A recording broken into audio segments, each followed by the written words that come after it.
River Road, you got me running way back home. River Road, you got me running all night long. You got me singing some canal boat song. River Road, you got me running all night long.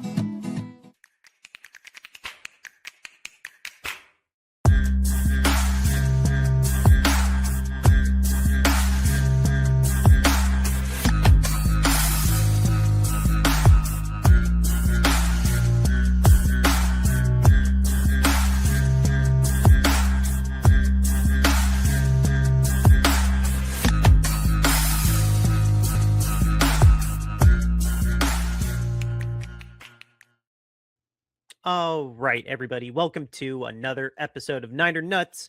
We took actual Super Monday off, but we're recording on Super Tuesday. We know you're listening on Wednesday. We have had Super Bowl 60 in Santa Clara, and the result was the one that I will admit I was very afraid was going to happen, but prayed with Ryan didn't happen, and it did. We saw the Seahawks win in our backyard to a score of that was the wrong one, and here we go. 29-13. We saw the Seahawks win over the Pats. We are here to break all this down. Eric, along with Ryan, still no James today, but before I pull up the nerdy numbers, just Ryan, this is your team. You know how we feel, how ecstatic we are that the Seahawks won. How are you holding up? We gave you an extra day to rest. How are you feeling? I'm embarrassed. I'm embarrassed. I had a moment of madness yesterday where I woke up and I was like, no, that didn't happen. That didn't happen. That was just a nightmare. That was just a bad dream. Like, Super Bowl's still this Sunday. Like, no, it didn't happen. And then I hopped on Instagram and was instantly reminded. Man, well, trust me, I would have loved to have seen you win over, like I said, the enemy, if my enemy is my friend, same as it was 11 years ago, but alas, that is not what happened. Bear with me as I do my last nerdy numbers for 2025/26. I'll start with your Patriots. Drake May had a little bit of a rough day. He did almost hit 300 passing yards, 2 touchdowns, but 2 interceptions and a costly fumble. Nothing could get going on the ground. Henderson and Stevenson, they had, oh my gosh, is that even 50 yards combined? No, 23 and 19 yards. Drake May tried to run, probably not enough, some people would say, but 5 carries, 37 yards. Matt Collins, he almost had the longest touchdown, which would have made me mad because I would have kicked myself because I almost bet him to have the longest touchdown of the game, but then it ended up being the Seahawks defense. But he led the team with 78 receiving yards and a tutty. And then Ramondre Stevenson did find the end zone as a receiver. So at least he was able to do that since he was limited on the ground. And then on defense, I mean, I'm not reading all these numbers, but I will, Ryan, I have to give a shout out to, where is he? Christian Gonzalez, his three pass breakups, and I think he only allowed JSN 1 catch when he was lined up against him. He had a phenomenal game. Christian is a shutdown corner in every sense of the word. There really could be an argument for him to be MVP, even though they lost.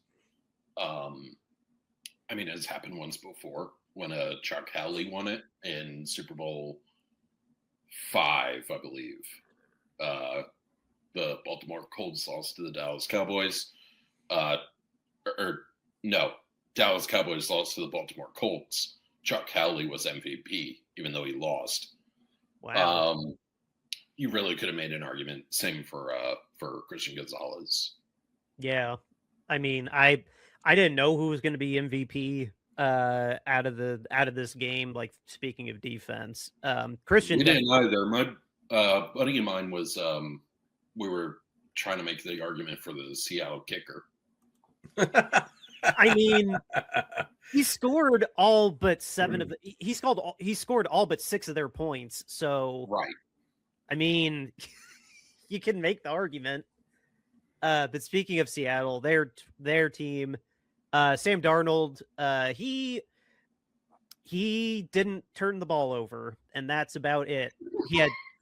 He had 202 passing yards, one very late touchdown to Barner, I think's his name. AJ Barner, IU alumni.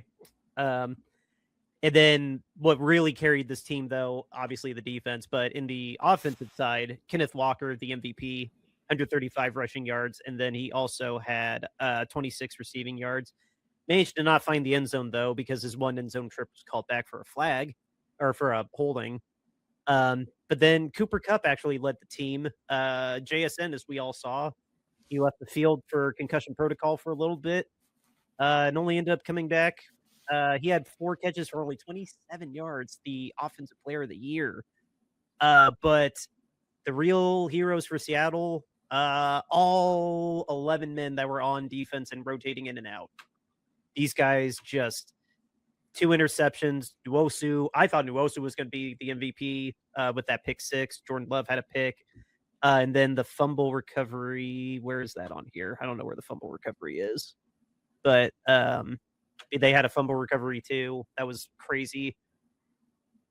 Is there a bigger story to come out of this game than just we saw Seattle's defense kick our teeth in twice as Niners fans, and they didn't really hold up that well against the Rams, but they squeaked it out. But then they looked like the team that demolished us against New England. Is that the biggest story to come out of this? Yeah, I think so. My biggest thing is I think this game really showed how young and inexperienced New England is. It showed. Drake May absolutely looked like a second-year quarterback. That offensive line, Will Campbell is, I love you, Will, but you are public enemy number 1. Eric, did you see the picture of this boy, by the way? Yeah. He looks 20. Like when I saw that and I was texting Ryan about it, just between us, I was like, dear God, this literal kid was thrown into the fire dealing with a lingering knee injury. And just, I wanted to give him a hug. I felt so bad for him. Oh, so did I. A hug around the throat, maybe, Ryan? No, I'm not that mad at him. He's a rookie. He seems like a nice kid, but I put this loss all on his shoulders because he was getting thrown around like a rag doll. Yeah. The crux of the problem for this whole game was just that New England had absolutely no answer for Seattle's front 4, and we talked about it on the pod before the Super Bowl. Is that was going to be one of the keys to the game, was stopping Seattle's front 4 and slowing them down, and they just didn't have any sort of answer for it. And when you can allow their front 4 to rush and dominate and get pressure, and just allow that back 7 to play coverage the whole time, there's nothing that you can do against that. There's nowhere to throw the ball. And I mean, that's what Drake May was running into a lot back there, was just he's standing back there, nowhere to go with the ball. And then eventually the pressure gets home. So, I mean, sprinkle in some stunted blitzes too, like 5 people stopping the 4 because you have to double at least one of them. So screw it, send in the 5th guy for a blitz. And that worked way more often than it didn't. Yep. And so they just had a really good defensive plan, and their scheme worked really to perfection in this game. And it was just something to witness and see, to be honest. And I mean, the reality was that it was still a 9-0 game at the half. So, I mean, while it looked rather bleak, it was still, I mean, Ryan, did you go into halftime thinking maybe there's some adjustments that Vrabel could make and that they could somehow turn it around in the second half and come out and because they got the ball to start the second half, right? So, I mean, did you think that they could come out and put some points on the board and do something or did you, or were you completely done with it by the halftime? No, halftime I was really optimistic. I spoke about it last time I was on. We're a second half team. So I thought, let's get Bad Bunny out there, let him do his thing, and then, come out and make some adjustments. And we just didn't. I didn't see any adjustments that we made. I don't know. I thought for sure that McDaniels would dial up a couple of screens, a couple of quick passes, get the ball out of Drake's hands a lot faster because of that rush, because of that blitz. But we just, I don't know. I'm not in the locker room, so I don't have all the answers. I think that Seattle secondary was just that sticky. There was not a flaw on that defense. I agree with you that Josh McDaniels, when he's not a head coach, he is one of the smartest assistant coaches that you could ask for, especially no duh on offense. And now he's the reigning assistant coach of the year for a reason. Mm. But I don't know. Call me a Seattle. I don't know. Having seen quite a bit of Seattle, I wonder if even Josh was caught off guard by just how sticky that secondary was. And it was a perfect complement of pass rush and the athleticism on the back end it just worked. Yeah. And what really kills me about the game is our defense was fantastic. It was. Our defense couldn't have played better. I know Kenneth Walker popped off for a couple of runs, but overall, just, by the time he did pop off on those runs, we were gassed. We were exhausted because the offense was 3 and out, 3 and out, 3 and out, 3 and out. I thought for sure that Vrabel would go for it on a couple of fourth downs, especially one. We were on our own 46-yard line or something, and we punted from midfield.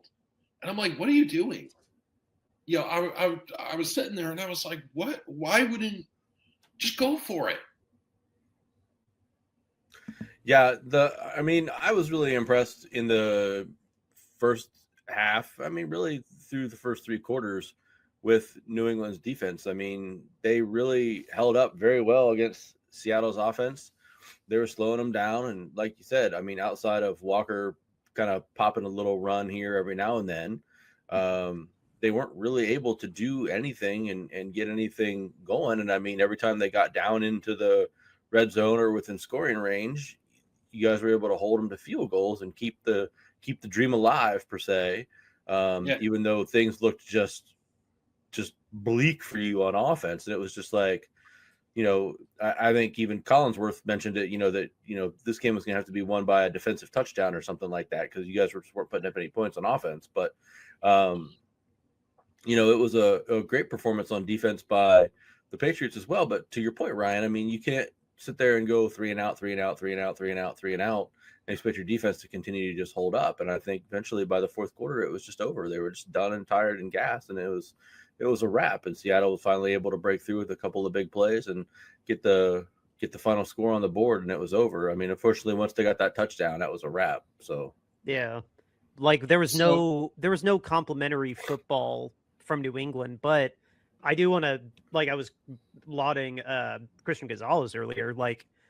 Sure, we can read into how hard were they trying, come the fourth quarter, but 19 for 38, 202 yards. Yeah. The only thing that's not in here is you only got him down one time, but he threw, I can count probably at least 4 passes that easily, if Lady Luck just flicked the ball just a little bit to the side, it would have been at least 3 picks. Oh, especially in the first quarter. Oh, in yeah. the opening drive alone, he threw 3 passes that should have been picked.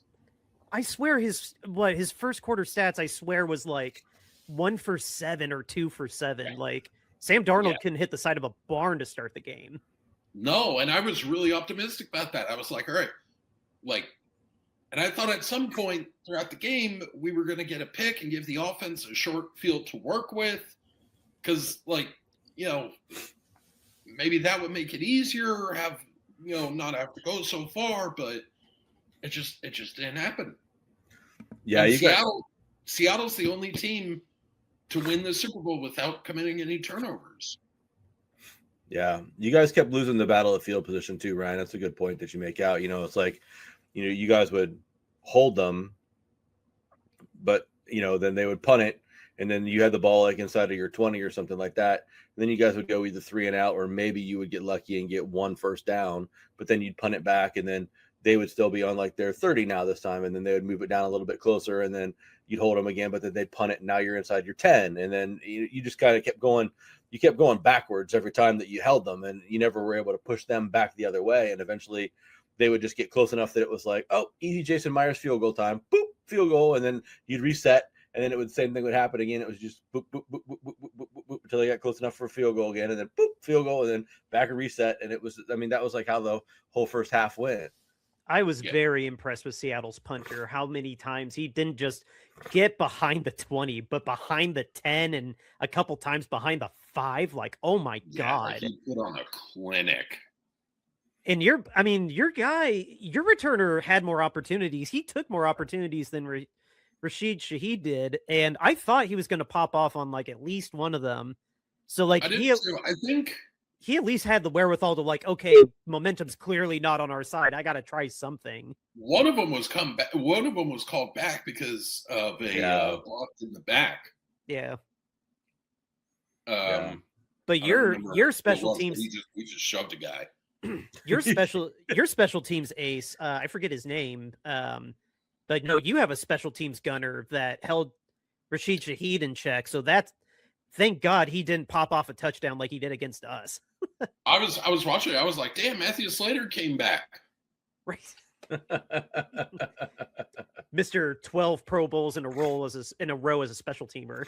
Yeah. I love Matthew Slater. So, I mean, it was for all of the defense that was played. I mean, not many people like a real defensive battle of a football game, but I mean, like the first half was entertaining to watch if you like that sort of stuff, except for the fact that like New England could just do nothing on offense was the problem. It was like they couldn't even do anything like a little bit complimentary. It was just like they got the ball, 3 and out, punt back to the Seahawks, and then the Seahawks would sort of meander up the field a little bit, then either maybe punt or maybe kick a field goal, and then New England get the ball back, 3 and out, punt, and then Seahawks. It was just like the same thing, but there was just never any sense that after the first going into halftime, it was just like, what is New England going to do to win this game? Because they have no answers for anything that Seattle was doing right now. And you just had to hope that they were going to make some adjustments. And, they just didn't. I don't know that Seattle changed anything that they were doing. They didn't have to. Yeah. But whatever New England changed and tried to do, it didn't help. No. I'm seeing. Oh, I was just gonna say I see 2 really telling stats here. I switched it to the team stats. These 2 really sum up the game. Both teams clearly struggled, as you can see by the third down efficiency. Seattle was 4 for 16, and New England was 6 for 15. But when you see this stat, 9 rushing first downs to 2 rushing first downs, Seattle versus New England, that definitely counters the third down efficiency highlights how good each defense was, but you control the clock when you control the run. And rushing first down, Seattle had 9 to New England 2. I just thought that'd be a fun tidbit to throw out there. Yeah, thanks. No, what were you gonna say? I mean, Eric was talking about doing everything that we could. My dad and I even played our parts. We both changed our shirts 3 times. Oh my God. I started wearing this, and it wasn't going well. So at half, I changed it to another one that I have. Wasn't working. So I went up and I pulled out my old Gronk jersey that I've had for 12 years. Oh, there you go. And then we finally scored a touchdown right after I put that on. So, when my little sister tells me you don't matter, I kind of matter a little bit. Yeah, I think so. If only you would have put the Grunk jersey on before the half, maybe things would have been different. I should have started with that because I wore that during 51. You're leaving. And I should have known better. You're also leaving out that you're just kind of numb to that because she tells you that every day, though, right? Yeah, right. I get a text every morning from her.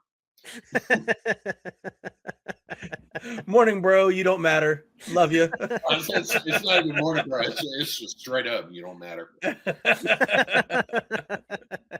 What are siblings? She's a mortician too, so I just know that she's doing it to boost her career. Oh my gosh. Oh my god. I'm like, you just want to work on my corpse, don't you? I mean, would you trust your body with anyone else? No. I straight up told her when she graduated, I was like, you're doing my body. So, but I mean, Seattle deserved to win the game. I mean, in the end of everything, with how it played out, Seattle deserved to win. They were clearly, unfortunately, Ryan, they were the better team on this night. I don't think that they were necessarily, worlds better offensively. I think if you could kind of replay the game somehow and maybe take the defenses off the field or something like that in some wacky way and just play the offenses, I think that, both teams would match up pretty solidly. I don't think that the Seattle offense was that much better, but the Seattle defense was just worlds above anything that your offense was ready to be capable of dealing with. And unfortunately that just took them completely out of the game and they took over. And so that was the end of it. And I am kind of surprised that the MVP was an offensive player. Oh yeah, me too. I mean, but having said that, the defense was so dominant overall as a unit that not one player stood out on the defense. Yeah. So I understand why an offensive player got it. But you can't pin it on one person, because you can't say just Witherspoon is why. You can't say just Williams or whoever they got is it Williams on the line that they got from the Giants? You can't put it. DeMarcus Lawrence. Yeah, the old cowboy. You can't say it was just either of them. You can't say it was just Kobe Bryant. You can't say it was just Reek Woolen, your guy. Yeah. Well, no, who was going to say it was Reek? No, it was a true team effort on that side of the ball, and really just all around, with how good the punter was pinning the ball back, with how insane that defense was snuffing out your offense. Honestly, Sam kind of didn't have to do anything. Yeah. I mean, sure, he still almost threw the game away in the first half, but I mean, it didn't really matter, and he never actually technically did turn it over. So no, I'm pretty sure if I played quarterback for Seattle, we would have won that game. We still would have won. Yeah. My fat ass out there. Yeah, I mean, I like your point, Ryan, that the kicker should have been MVP. Yeah, hey, you score that many points, come on, man. Yeah, dude. What do you, I think I might have closed it already. I was gonna. No, I did not. I need to see what his stats were. He was kicking 5 for 5, long of 41, 2 extra points. Yeah. When you score all but 6 of the points, I mean, there's a pretty damn good case for it if they really wanted to press it. I would have. If I wasn't blind with rage, I would have voted. I mean, there was talk that like if we pulled out our win, Juwan Jennings would have gotten the MVP 2 Super Bowls ago. And really, like, yeah, he made some catches, but like it would have just been for the trick touchdown pass. Oh yeah, that's right. Yeah, because Purdy wasn't really doing much. I don't know who would have. I mean, I can't. It's been a while. I'd have to sit and think about it. But like, I mean, weirder things have happened. Malcolm Butler, or not Butler. Who was the? Malcolm Smith. Yes, thank you.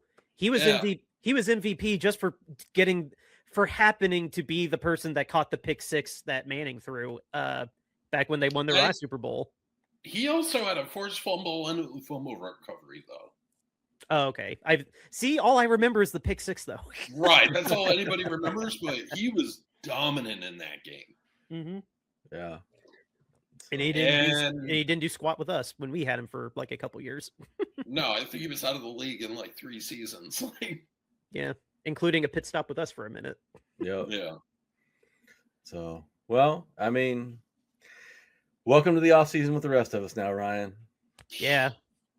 No, hey, we feel your pain, man. We have to live with knowing this happened in our backyard. So, I mean, yes, you were the team that lost, but we're there with you. That's what I'm trying to pretend is equivalent. Well, like I mentioned last week, this season lasted a lot longer than I thought it would. So I'm just, I was happy to be there. Disappointed how it worked, but I mean, the season just exceeded all my expectations as a fan. Even as I don't like to think that I'm a delusional Patriots fan who's like, oh, we got 6 rings, so we're going to win it every year, whatever. But going in, I think I mentioned I would have been happy with 8 wins. Yeah. Super Bowl playoffs never even crossed my mind. Yeah. Well, so, I want to talk about like fallout after we take a little moment here. We're at a good point. We have to give a little shout out to one of our sponsors here very, very quickly. And again, just brace your ears.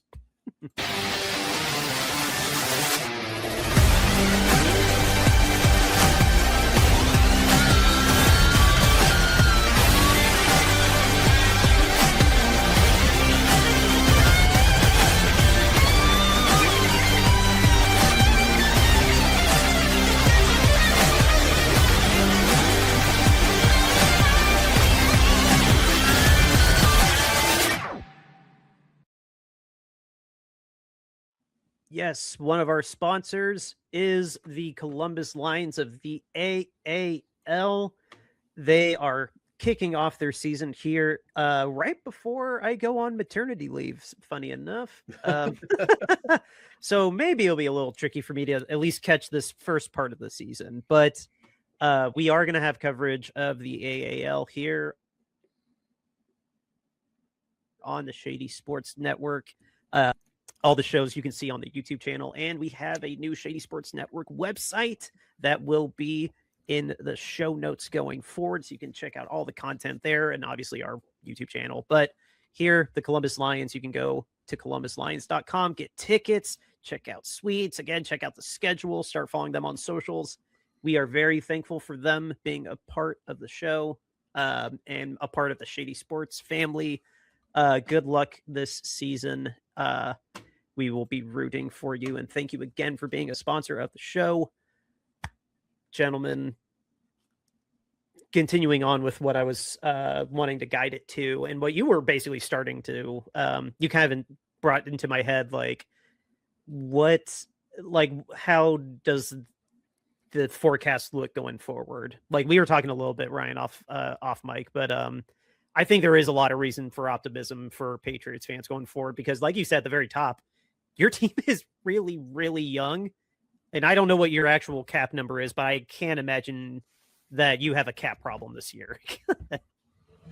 No, I think we have the opposite of a cap problem, actually. I think we have a lot of room to maneuver. You have players that owe you money. Yeah, right. I think I texted you Sunday night that a lot of players are going to want to play for Vrabel. And a lot of them are going to want to play for Drake May. Yeah. And whether you like it or not, you got to admit, Patriots are a little bit likable, more likable now than we've been in the past. Because we're not being run by, Grumpy McGrumpface anymore. We are 6 years now removed from the last year of the evil empire. I think that is enough time, and with what just happened on Sunday, it could be the first chapter of a new generation of like post evil empire Patriots. I completely agree.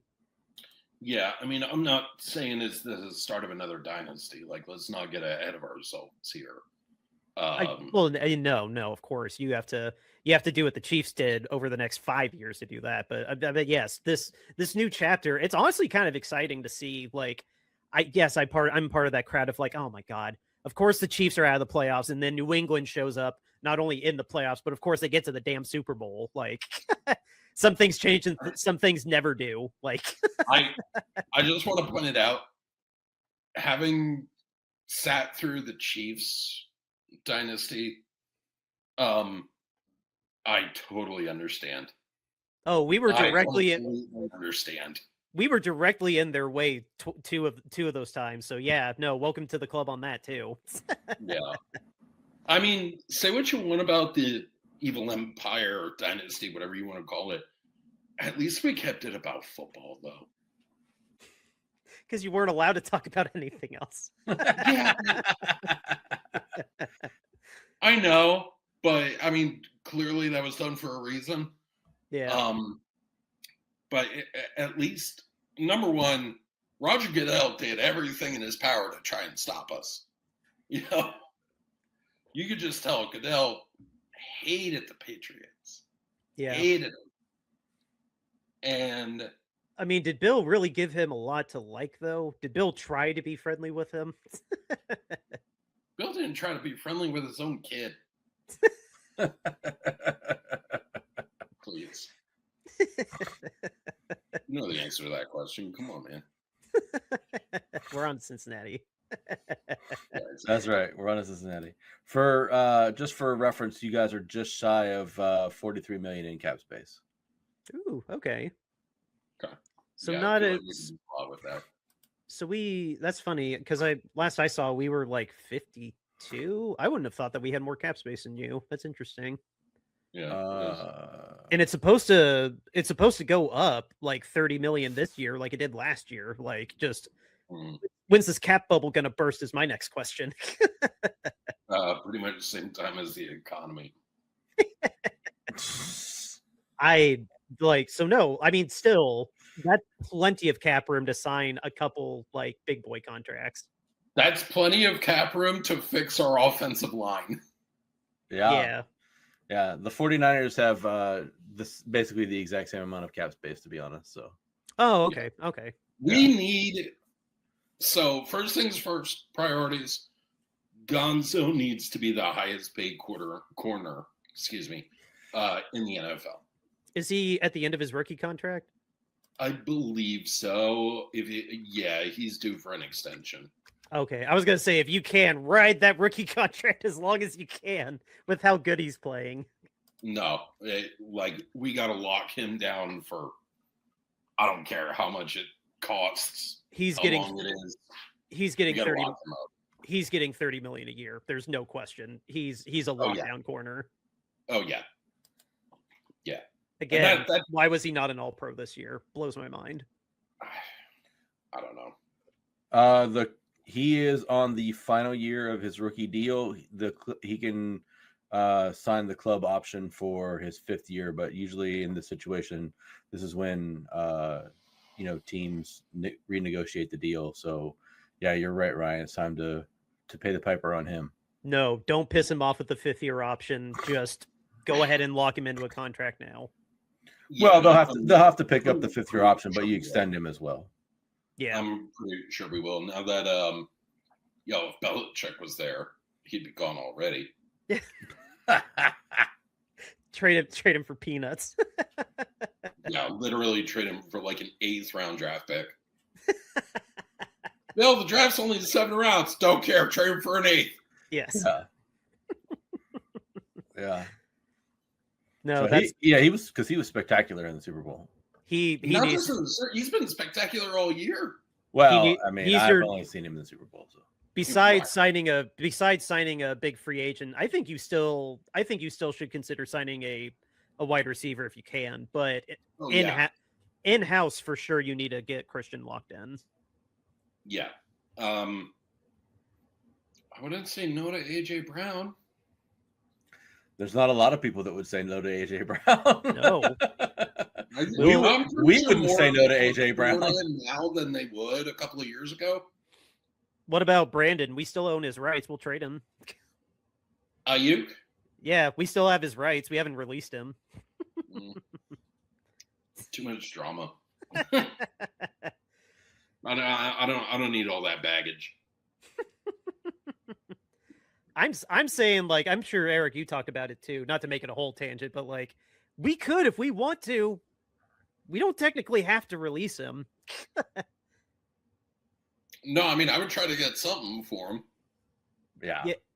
I just don't know who. I want to know who wants to still trade for that. I want, whether it's you, whether it's Vegas, whether it's, I don't care. Steelers. Who wants to still trade with us versus just us releasing him? Like, Cleveland. I don't. Someone that doesn't. It's someone that doesn't want to get into a bidding war with other teams for him. I mean, they just want to be able to just have him and have him outright. So Yeah.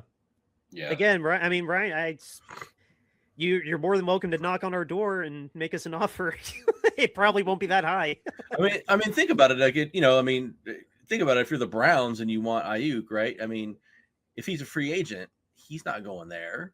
He's going someplace else, right? But if you're the Browns and you give us a 7th round that can turn into a 6 if he plays X amount of snaps or whatever, now you've got him on your team, and there's nothing he can do about it except mope and be petulant again if he wants to. But that's the chance that you take if you're Cleveland. And hey, Ryan, here's another bonus for that. None of his contract is guaranteed. Ooh, it's tempting. We could not void the money outright, but none of the 3 years on his contract are guaranteed anymore. Too bad I'm not calling the shots. paying a player basically a la carte, like game to game, pretty appealing. Yeah, it is. It is. I'm just saying. What else is there? What else is there optimism for? To watch out for is Trey Hendrickson from Cincinnati. Yeah, because he's like the only bright spot on that defense. He's the only player that plays defense. Yeah, pretty much. The Colts showed that it was not a coaching problem because Lou did phenomenal with the Colts defense when he left Cincinnati. So clearly it is a culture problem and a roster problem because the culture brings in the roster. They don't maximize them. And I think that Cincinnati's bad enough that they just brought in bad players to begin with. Yeah, no, I would agree with that. Do you think you guys need to take a swing at anybody on defense? I would swing at Trey Hendrickson for an edge rush. I would also take a look at like who's available at the linebacker position. See who's in the market. Do you need more of a run stuffing linebacker or a pass rushing linebacker or a coverage linebacker? What kind of a linebacker do you need? Pass. Because our run defense has been pretty good all year, except in the Super Bowl. But overall, our front's been solid, but we needed somebody on that to, kind of like get around the edge and like collapse the pocket a little bit. We kind of lacked that. A lot of our pressure came from the middle, which worked, which was great. But we need somebody around that edge. We needed like a DeMarcus Lawrence or a Von Miller back in the day. I see, like a wide. I get what you're talking about. Well, you guys play Yeah, a three. like You guys play a really 3-4, right? What's that? You guys play a 3-4 instead of a 4-3, right? Yeah, we're 3-4. Okay, that's what I thought. Okay, so Yeah, you need that Von Miller type on the outside. Yeah, like I'm not saying go out and get the next Von Miller, but just somebody who can sort of cause pressure from the side, and then you get Milton Williams up the middle, and I feel like that would make a big difference. Okay. On offense, are you fine with obviously we talked about wide receiver, but like you don't have to change the runner. You don't have to change the running backs. They're both still young under contract. No. But would you say that like behind obviously some more veteran experience on the line, like would you want to change the tight end room a little bit? Like add some dynamism that like Hunter Henry and your other tight end like don't necessarily have. I'm not saying they're terrible by any means, but I mean when you go from Gronk to Hunter Henry, I mean that is a little bit of a difference in the talent pool. If you go from Gronk to anybody, there's a difference in the talent. So, do you think your tight end room needs to be upgraded at all? Like, I guess is my targeted question. I would keep Hunter. He's been pretty solid. I know he and Drake have a really good connection. I would see about replacing our other tight end, Austin Hooper. Yeah, he's a journeyman. He's bounced around a little bit. Yeah, and he's getting up there in age. So I would see about maybe bringing somebody in to replace him. We also got to see what happens with Stephon Diggs and his thing. I don't know. Do you think he's worth trying to take a swing at re-signing? Well, he's under contract for 2 more years. Oh, that's right. He's got some legal drama.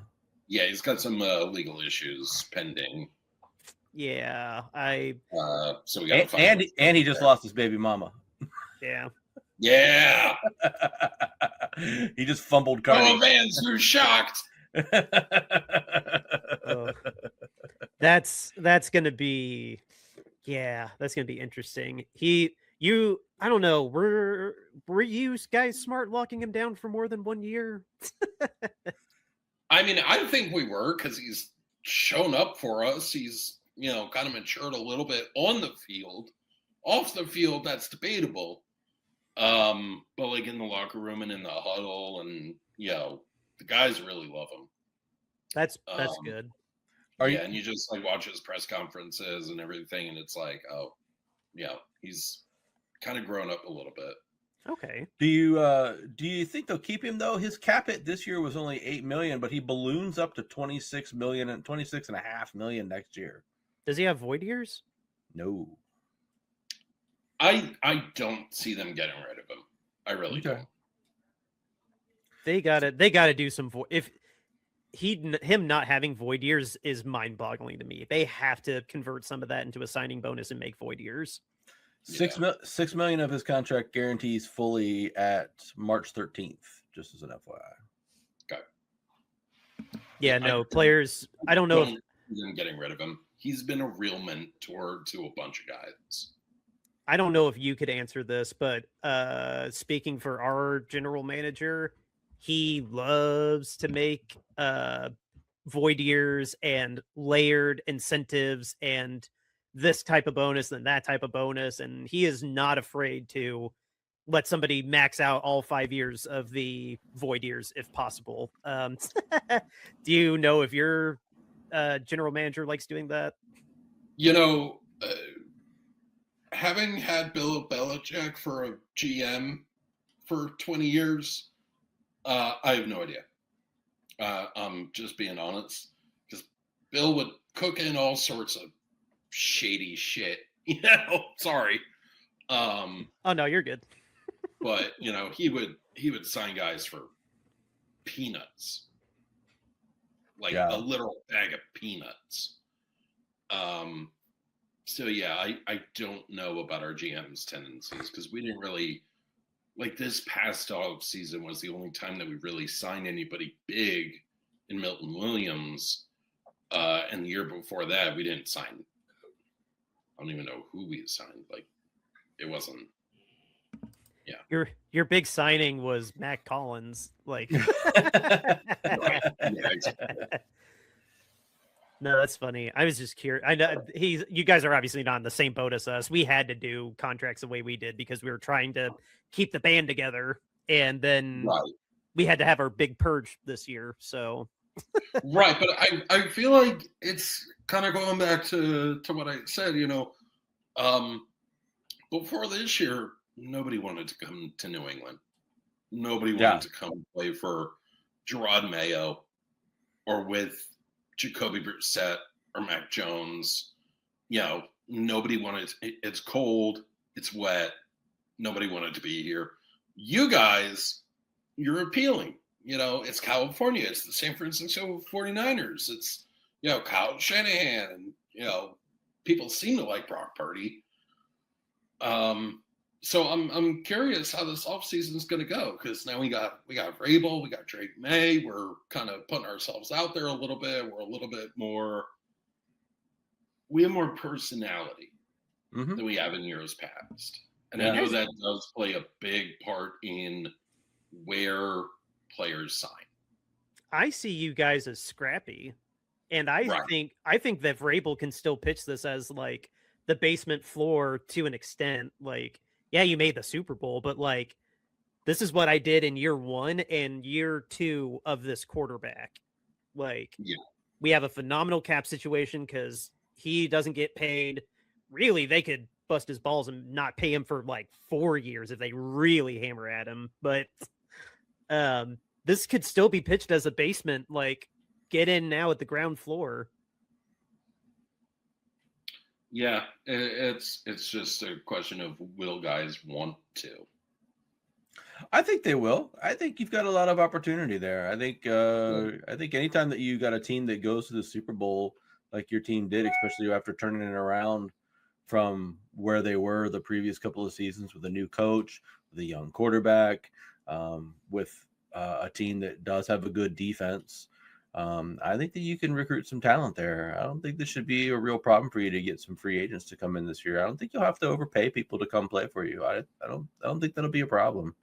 So I think, your division is not overly strong. You really just have the Bills that you have to beat.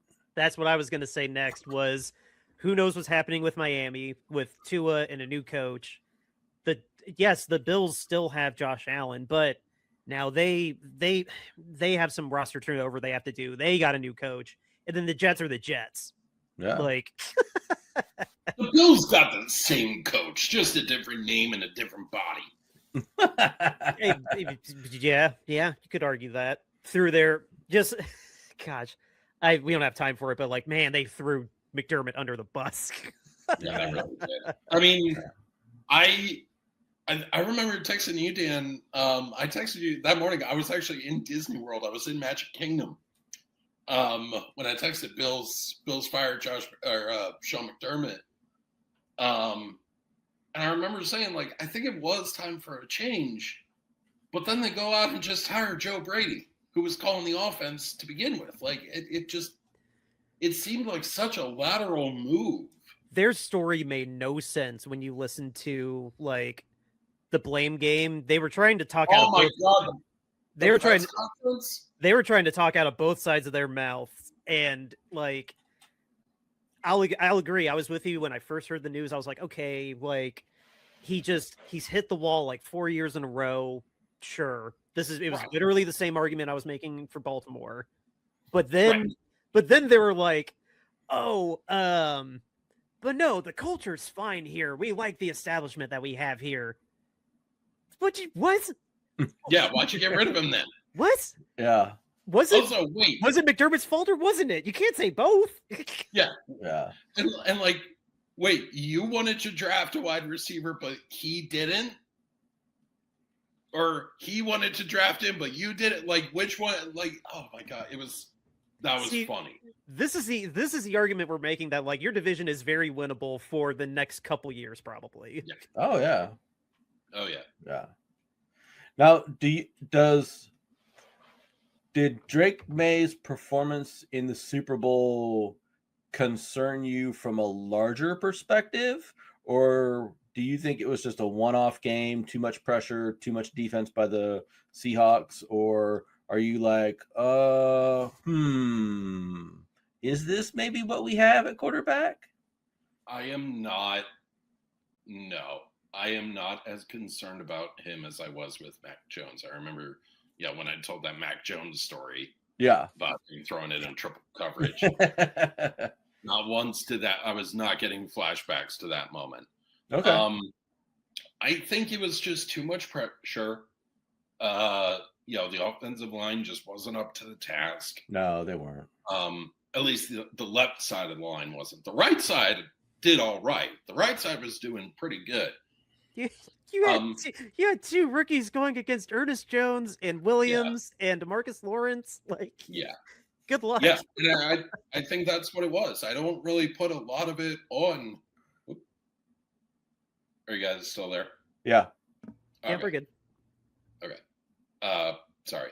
I don't put a lot of the loss on Drake. Okay. As much as I do the offensive line. Okay. I think Drake could have. Was it you, Dan, that I texted where I was like, Drake needs to go Cam Newton on him? And yeah. That was at halftime, I think. Yeah. Because he was moving. He was moving with his legs pretty good. And I think the pressure just got to him. Okay, that's fair. I just wanted to kind of pick your brain there for a second and see if that kind of made you go, ooh, and wonder. I'm not ready to call it yet. Okay, that's fair. I agree with your assessment. I think that there were so many times where I saw the left tackle just get pushed back into Drake's lap that it was just like, I don't know what the hell he's supposed to do with that, but okay. So Dude, yeah, it was so bad. Yeah, I agree with Morgan Moses over to double team whoever was going up against him, and that still wasn't enough. No. I will agree with you guys. Like what I say with Purdy, like where maybe Purdy's a little limiting physically, but the most important thing is between the ears. Drake May definitely has it between the ears. Yeah, he's a smart kid. He'll use this. He'll study it. He's not going to be a bust. He's not going to be one and done. He'll be back. There's too many good things that he showed in the regular season, I think. Well, he was second in the MVP voted. Yeah. Yeah. By I think he lost by three points or votes or whatever. It was one vote. Just astounding. Yeah, it was one vote. And I'm pretty sure that vote went to Herbert. Okay, that argument, I read that argument for Herbert since you brought it up. Solid point. I read that argument for Herbert and it made sense. Like it did. I read it too and I was like, you know what? That's hard to argue with. What is this team literally without him and playing behind a terrible offensive line? Overall without him. Like, yeah, no, Eric, that argument low-key made sense. I think that Herbert played very well last season. He carried that entire team. He had you talk about a bad offensive line. My God, the Chargers offensive line. That was the guy's argument. That was literally the guy's argument. The Chargers offensive line was even worse than the Patriots offensive line was in the Super Bowl. I mean, he had nothing to work with the entire time. So, I mean, I don't doubt that at all. But, so it's a very valid point. It's too funny. I would say Houston Texans bad offensive line. Ooh, excuse me. Texans offensive line is bad too. I mean, there's a lot of bad offensive lines. One last thing I'll throw out there is, I think you guys, I think at the immediate, like right now in this vacuum, your future is a little brighter than Seattle's because from what I've seen, a lot of these players that we just saw make impact for Seattle are due for contracts. Yeah, including Kenneth Walker. Yeah, they're not letting Walker out the door, but like Kobe Bryant's up for a new contract. I saw. Isn't Darnold only signed to a 1-year deal? No, he's under multi-year contract. I was going to say he was at least 2 or 3. But no, Seattle's going to have quite a bit of roster building that they're going to have to deal with. But the one benefit that they have is John Schneider is a awesome GM. It pains me to say it, but he's probably one of the best GMs in the league right now. I like, just from an objective, I take my Niners hat off, like looking at Seattle just as like from a more business perspective, they are a hell of a well-run organization. They really are. The Allen family did a great job with it. John Schneider is a great GM. Like it's amazing that they missed the playoffs in this kind of drought that they had up until now. Really. How much do you think that franchise is going to sell for? Oh, dude. Get out of here. A lot. Oh man. Yeah, that if you missed it, the Allens are going to sell the franchise now. Like that, it was decided before the Super Bowl. Yeah, I saw that wasn't that announced on like Friday or something? Yeah, I actually looked it up because I was talking to my wife about it. I was like, I'm pretty sure the Allens are selling the Seahawks, but I'm not, because I remember hearing about it when he died, but then it just kind of went in limbo and there wasn't any movement. Do you think they're regretting that decision? Let me wipe away my joyful tears of memories with $1,000 bills. So the Commanders sold in 2023 for $6.05 billion. There's no way the Commanders were worth that. Oh man, dudes, what is Seattle going to be worth?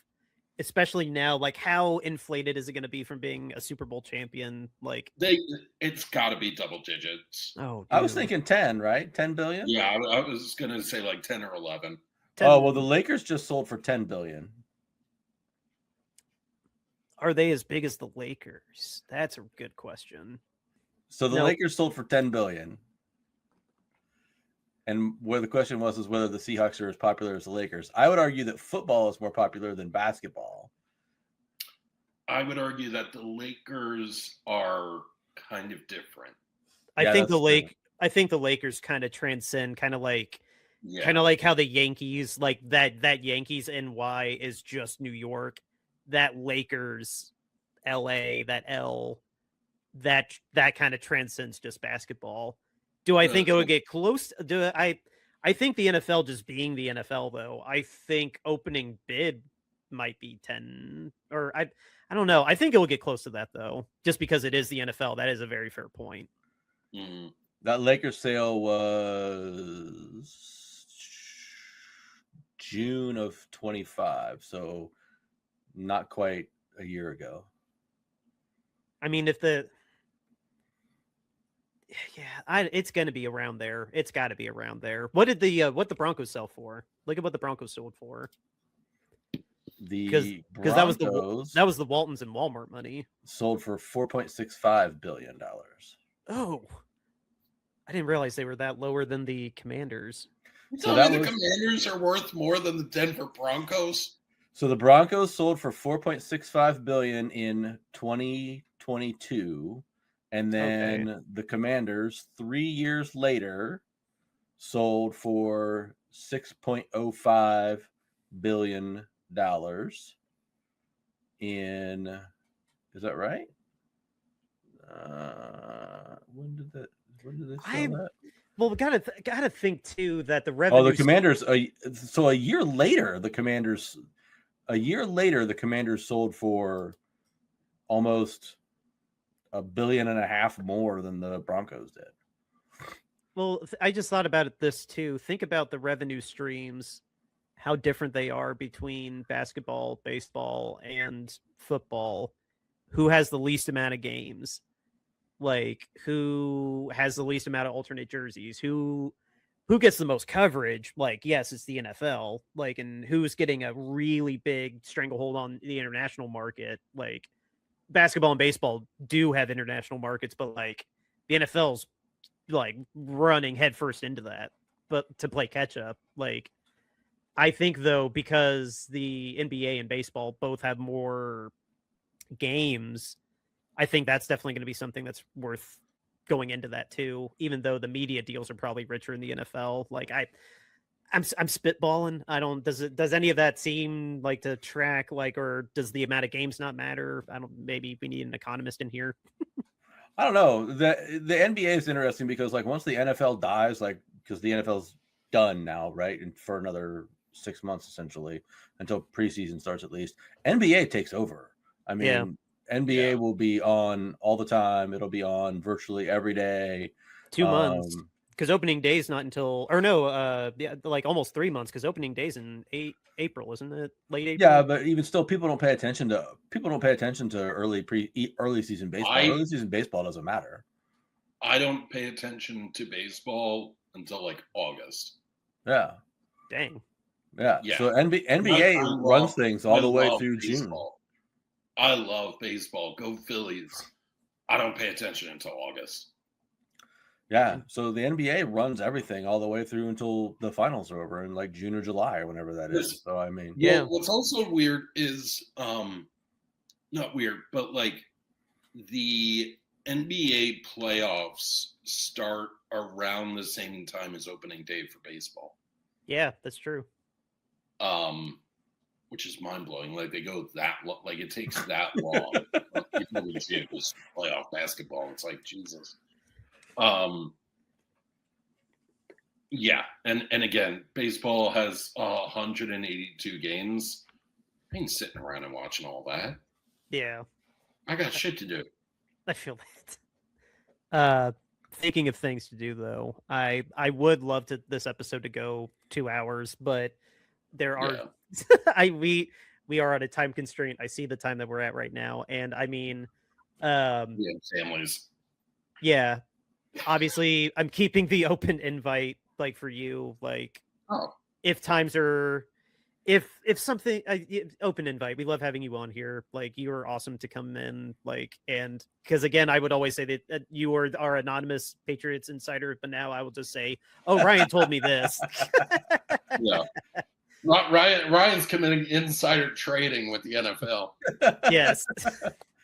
But no, we couldn't pass on the opportunity to have you here for Super Bowl coverage. So before I wanted to say that before I got into our second sponsor, wrapping up the show, we my wife's gonna get mad if we go to 90 minutes. Who is our wait till you have a baby, Dan. Yeah, seriously. These shows will be 25 minutes and done. Yeah, for real. If you're lucky. Yeah.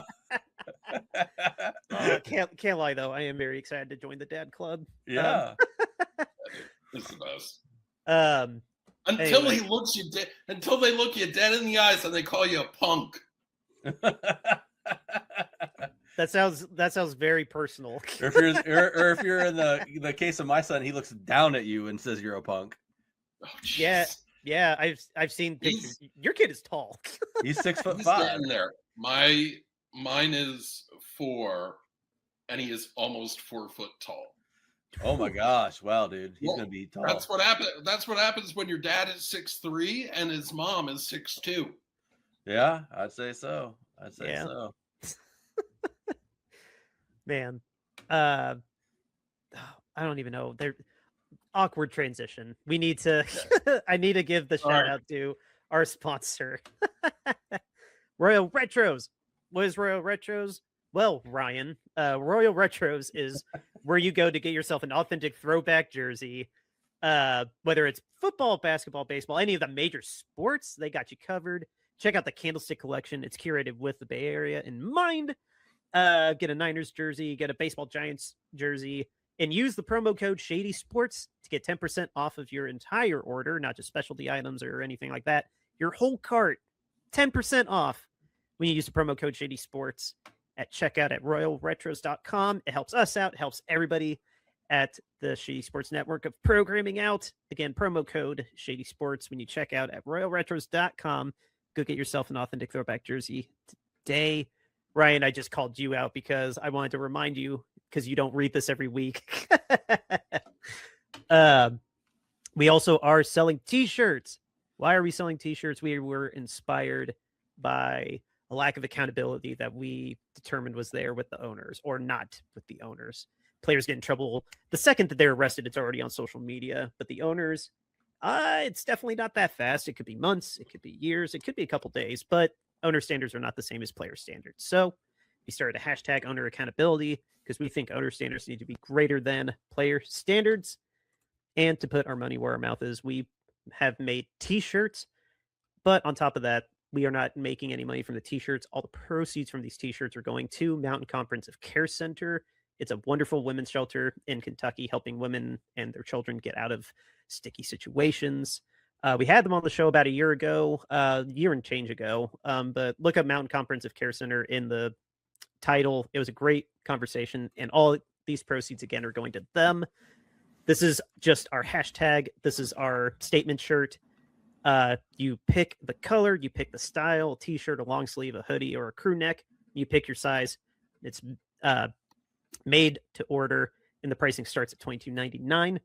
The next shirt, if you want to rock our cover art, regardless whether you're listening to us or watching us on YouTube, it's at the start and end of every video. You can rock this in a t-shirt. Again, it's made to order, pricing starting at $22.99. Our alternate cover art, the goalpost with the peanuts. Again, made to order, same deal. Pricing starts at $22.99. James has rocked this on camera quite a few times, and it looks great. And then what I call our minor league baseball alternate identity shirt, even over football, it's a peanut with a bowl of peanuts and his Niners hat, patiently waiting. Now for the start of free agency in a month, I guess. I guess that's the next exciting event that's coming up on the calendar for us. But if you want to rock that on a t-shirt, it's there as well. It's at bonfire.com. The link specifically to our store is in the show notes. And again, there's information on Mountain Comprehensive Care Center in the show notes as well.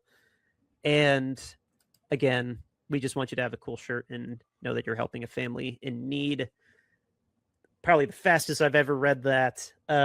Before we boogie, well, we might, Eric and I are going to talk off mic about scheduling. We are lightening up the schedule a little bit now that we're in the off season. I have a kid on the way, so that's maternity leave is happening, or paternity leave is happening, coming soon as well. That will probably interfere with draft coverage, maybe. I can't remember when the draft is, but end of April. Yeah. So yeah, we just have a lot of things to discuss. I will make a solemn vow to be better at the social media presence going forward. I will leave you with that. Is there any late breaking news that we can just have a hot second reaction to before getting out of here? Ratings for the Super Bowl are out. What? The ratings for the Super Bowl are out. Oh, I thought you said the rings. I was like, the rings don't come out for another month. No, the ratings. So the ratings, the Super Bowl averaged 124.9 million viewers across all of the platforms that it was on.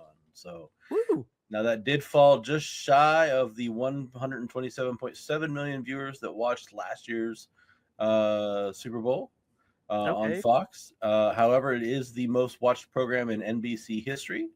Bad Bunny's halftime show averaged 128.2 million viewers.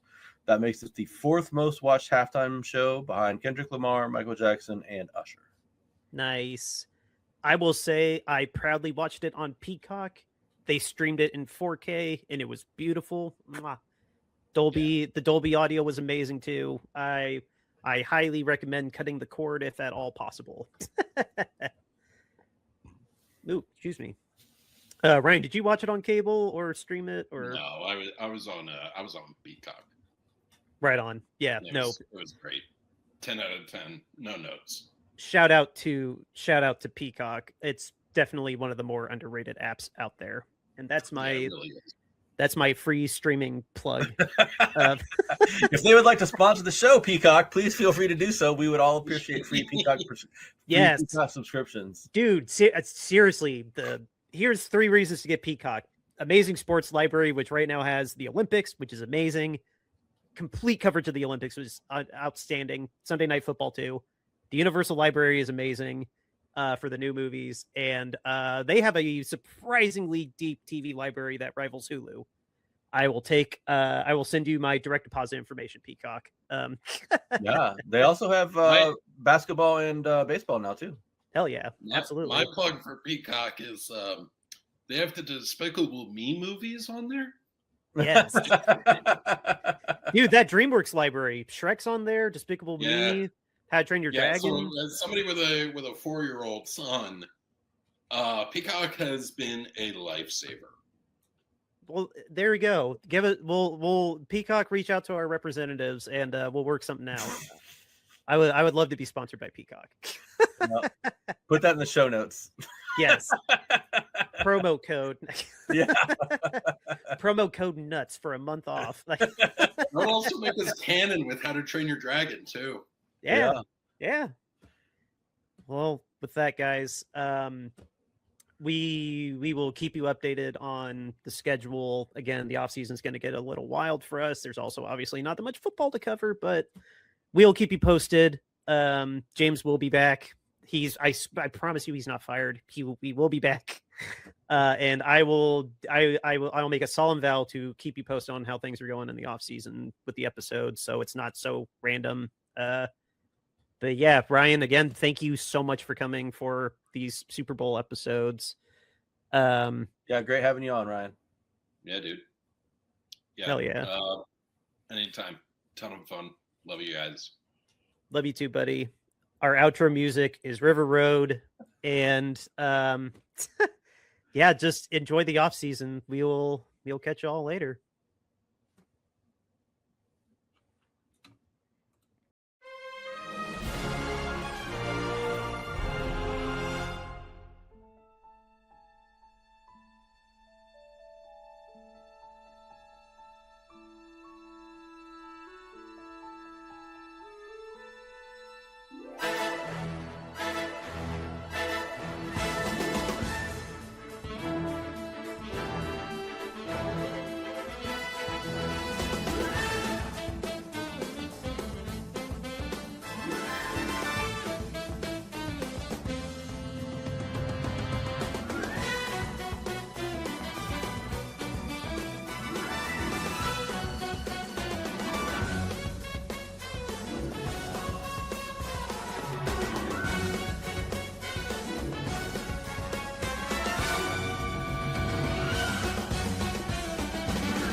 River Road, you got me running way back home. River Road, you got me running all night long. You got me singing some canal boat song. River Road, you got me running all night long.